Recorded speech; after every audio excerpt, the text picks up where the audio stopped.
Om Sai Ram, Shirdi Diary, penned by the Honorable Mr. G.S. Kapardi, second and long stay at Shirdi, dated 26/12/1911. I got up early and attended Kakadarati. Sain Maharaj was in rather unusual mood, took his stick and with it tapped the ground about. By the time he descended the steps of Chavdi, he walked twice, backward and forward, and used violent language. On my return, I prayed, bathed, and sat in the veranda in front of my room. I saw Sain Maharaj go out. Mr. Gokhale, pleader of Pune, came. He had seen my wife at Shigaon before when Ganpati Baba was working in the physical world. There was with him a seller of Indian toys and another.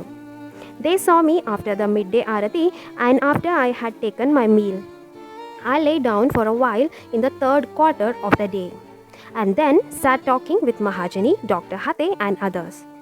We saw Sain Maharaj in the afternoon at the Chavdi and later on at about dusk when he came out of his stroll. He was very gracious. Today he spoke with my son Balwant and got him to sit even after he told everybody else to clear out. He told him not to admit guests in the evening and to take care of him, and that in return he, Sai Baba, would take care of him. Madhavrao Deshpande is ill.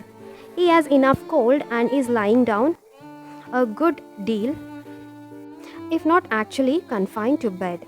In the evening there was Bhishma's Bhajan as usual and Dekshit Ramayana afterwards. Mr. Bate was there to hear the Purana. We began the Sundarkand today, and that is how the day was wrapped. Now let's see what all happened on 27/12/1911.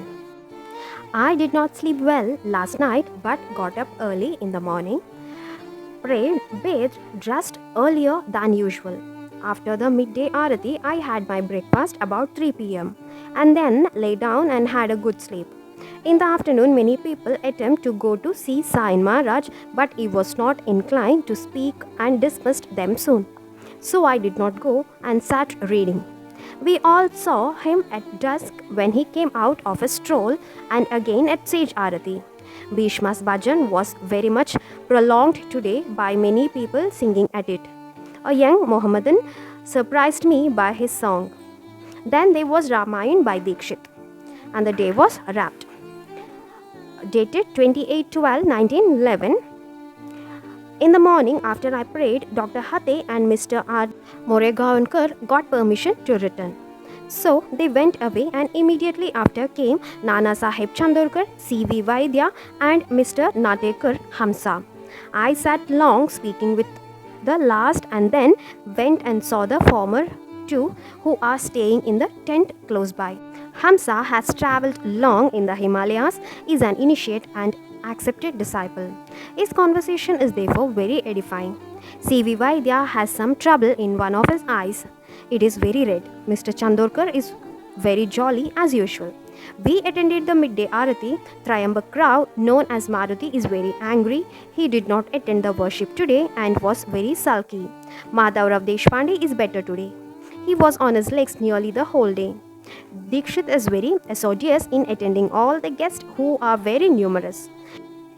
Mr. Chandorkar went to Kalyan today and said he would return on Sunday.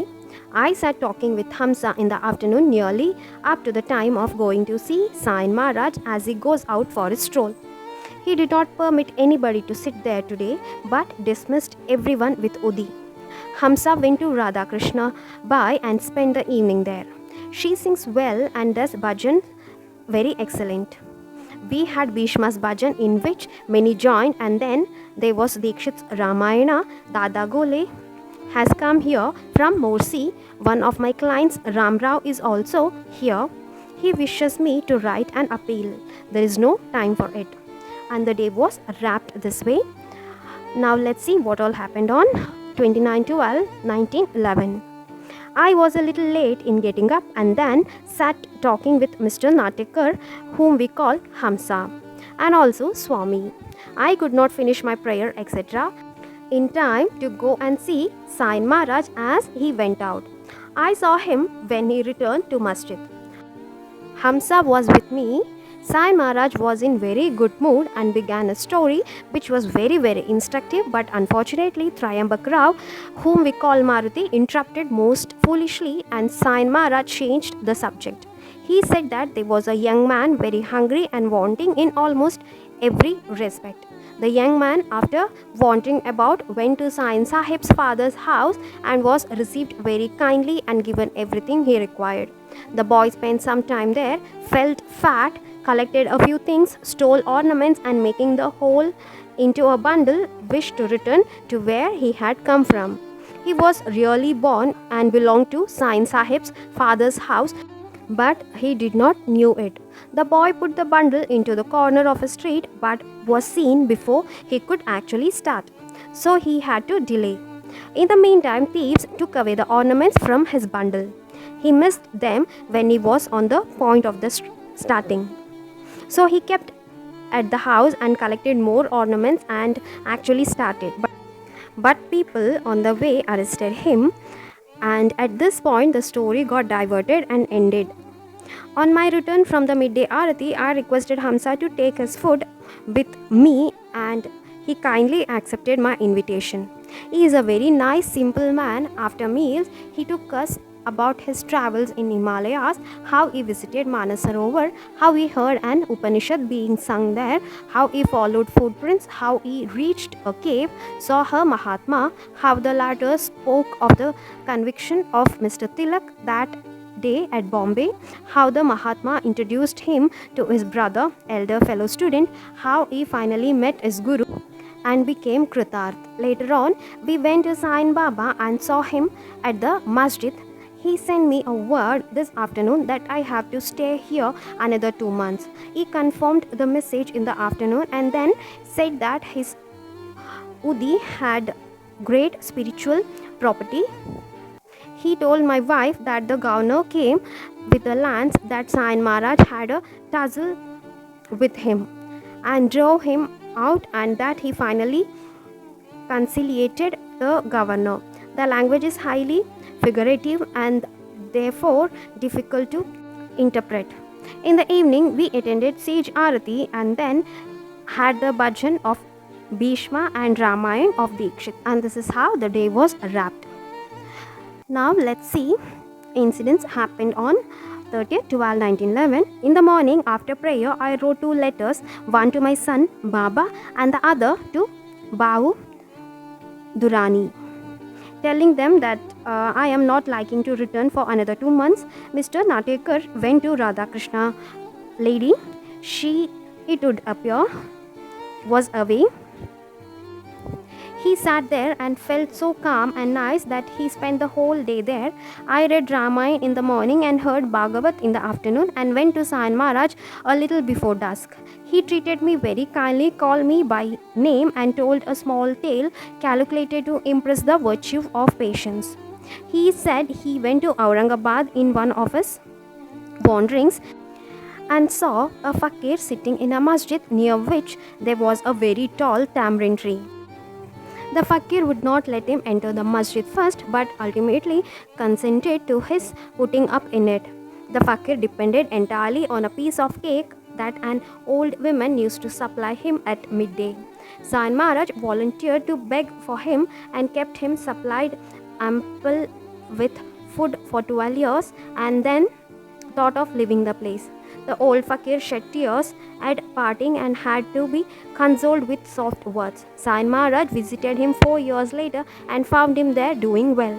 The fakir then came here a few years ago and lodged at the Chavdi. Mother Baba Fakir looked after him. From what was said, I gathered that Sai Baba stayed 12 years to instruct the Aurangabad fakir and set him up fully in spiritual world. At night there was Bhishma's Bhajan and Dikshit's Ramayan. Natekar, who came there, also read a chapter, and this is how the day was wrapped. Now let's move on to 31/12/1911. I got up early in the morning, prayed and was walking in the veranda when Hamsa came downstairs and said that he could not sleep well, and so wandered out and went to Kandoba temple, then to see the house occupied at present by Radha Krishna Bai. in the hope of hearing a prayer, but found that there were no signs of anybody staying in the house. So he wandered about the village gate. Later on, went again to meet Radhakrishna Bai. She kindly helped him. So he bathed and had breakfast out of the prasad sent to her by Sain Maharaj. I stood talking with him. He went to Radhakrishna Bai again to say goodbye, and she gave him a dhoti and a shirt as prasad. Then he returned to Bombay with the 3 young men that were with him. All this made me late for everything and was further delayed by the barber. I saw Sain Baba go out, but he did not permit anybody to approach him, salute at close quarters. I went to Masjid later on and sat there to attend the midday worship. During the Arati, all the males had to stand today below the platform in the open and leaving the whole masjid for ladies. The arrangement was very good. On my return, I sat talking with Mamlatdar of Kopagaon, who happened to be here. Later on came Mr. Dio Mamlatdar of Dahanu. Nana Sahib Chandorkar came before Arati. Our breakfast was usually about 2 p.m. After it, I sat reading the newspapers received today. Towards evening, I went to the masjid, but Sain Baba gave Udi soon. So I sat on the plinth of the new building talking with the Gujarati Shastri, who is with Govardhan Das. We saluted Sain Maharaj when he came out for his usual stroll, and again at Sage Arati. Then we had bhajan of Bhishma and Dikshit Ramayan. It is wind up for today, and tomorrow let's see what all happened on day 1/1/1912. Om Shri Sainataya Namaha.